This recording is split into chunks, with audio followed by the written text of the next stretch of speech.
The Shark-Headed Bear Thing, Chapter 10. Ben ducked and rolled. He heard the whistle of the bear thing's claws slicing through the air above him, then the sizzle of his skin as his bare arm brushed against the searing floor. "Ooh, hot! Ooh, hot, hot!" he yelped. Then he hurled himself sideways as a huge paw cracked the rock where he'd been standing. Ben looked up and saw a flash of a cold, dark eye.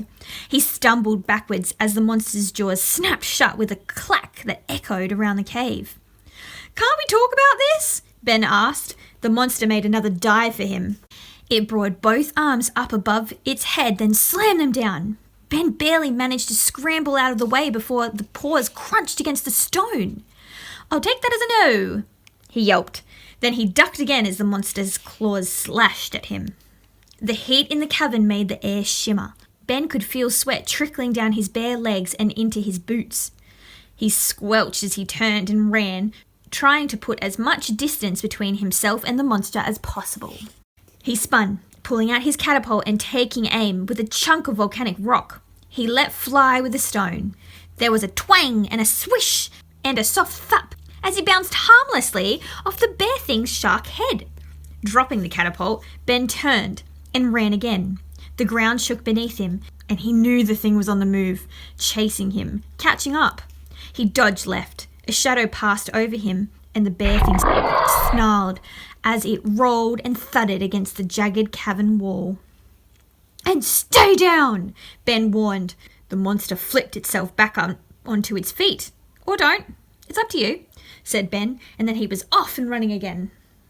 There was no way he could fight this without ending up as a lumpy paste on the floor.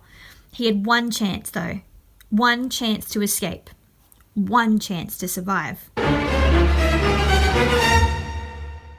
Ben turned towards the river of lava, lowered his head and charged. At once he felt the sting of the heat on his face. He pushed on.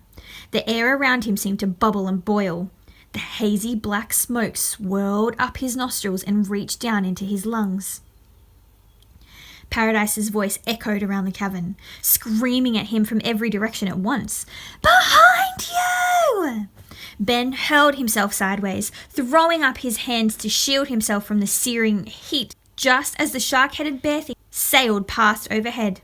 Rolling to his feet, Ben watched as the monster tumbled down. Its brutish limbs flapped frantically as it tried for the first time in its life to fly, and then failed spectacularly. Splunk! The bear thing performed an almighty belly flop into the lava, spraying droplets of burning orange in all directions. It let out a final angry hiss. Then it half sank, half melted into the mass of molten rock, and was gone. Ben stared at the spot where the monster had vanished, half expecting it to come leaping back out. It never did.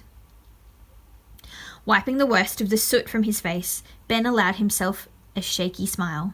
"I did it," he mumbled. "I fought a monster." "Told you, now hurry up!" Paradise's voice rang out again. Blinking in the heat haze, Ben scanned the other side of the cave until he spotted Paradise and Wesley in the mouth of another tunnel. "This way," Paradise said. "The mare's somewhere along here." Ben tried to speak, but it came out in a series of hoarse coughs. The sooner he got out of the heat, the better.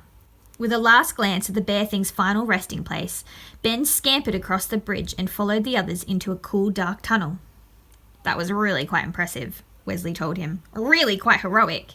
"Yes, the way you dropped your sword and ran for your life like that? Amazing," Paradise said. "I didn't drop my sword," Ben told her. "It caught fire. And then you dropped it and ran for your life," Paradise said. There was a smile tugging at the corners of her mouth. "You did good. Now let's move on." "I did do good, didn't I?" he said. "I actually fought a proper monster."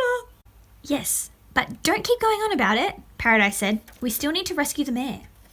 Ben cupped his hands around his mouth and shouted into the darkness ahead of him. "Mare! Yoo-hoo! Can you hear me?" "What are you doing?" hissed Wesley. "Something might hear us." "That's the whole idea," Ben said.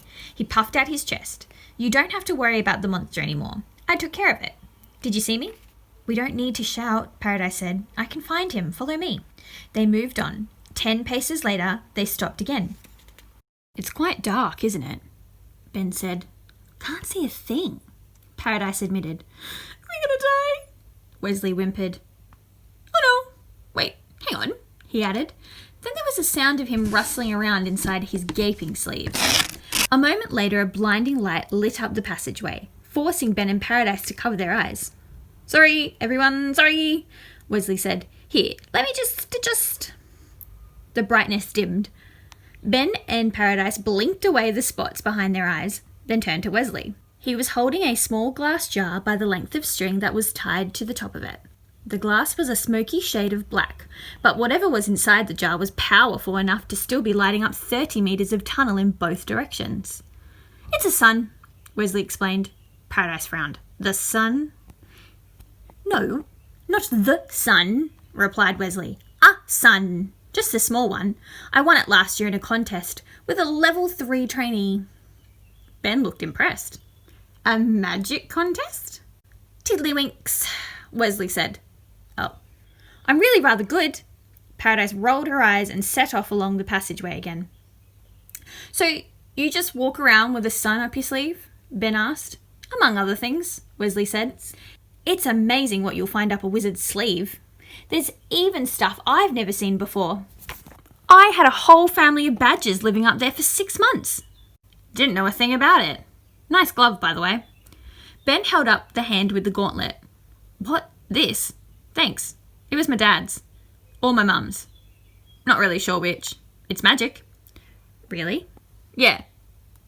Not sure what it does, but back at the bridge when I caught you, I think it made me stronger for a few seconds. I've been fiddling about with it since then, but it hasn't done anything else." A flicker of recognition darted across Wesley's face. "It looks familiar," he said. "Here, can you hold this?" Wesley passed the jar to Ben. "Don't drop it," he advised.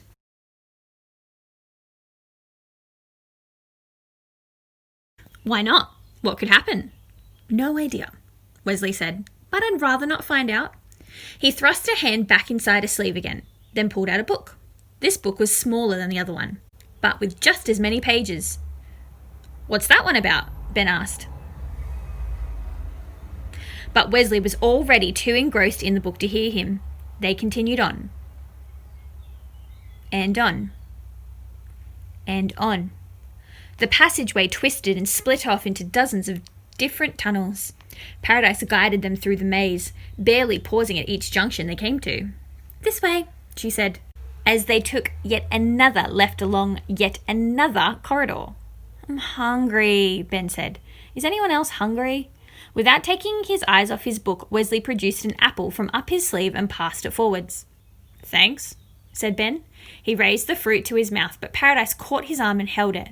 She stopped walking and pressed a finger to her lips. With a tilt of her head, she gestured towards the corner just ahead of them. "We're almost there," she said. "He's just up ahead. We should stay quiet." "Why?" asked Ben, taking a big crunchy bite of the apple. "I took care of the monster, remember? The shark-headed bear thing is history. We don't have to worry about it anymore," he said, as he stepped around the corner, holding the sun in a jar out in front of him. He stopped again almost immediately. The grin fell from his face and his apple fell to the floor. He thought about taking a backward step, but he knew it was already too late. Behind him, he heard Paradise and Wesley both gasp. Ahead of him, a whole gang of shark-headed bear things turned their black eyes in his direction. "But," he mumbled, "we should probably start worrying about these ones."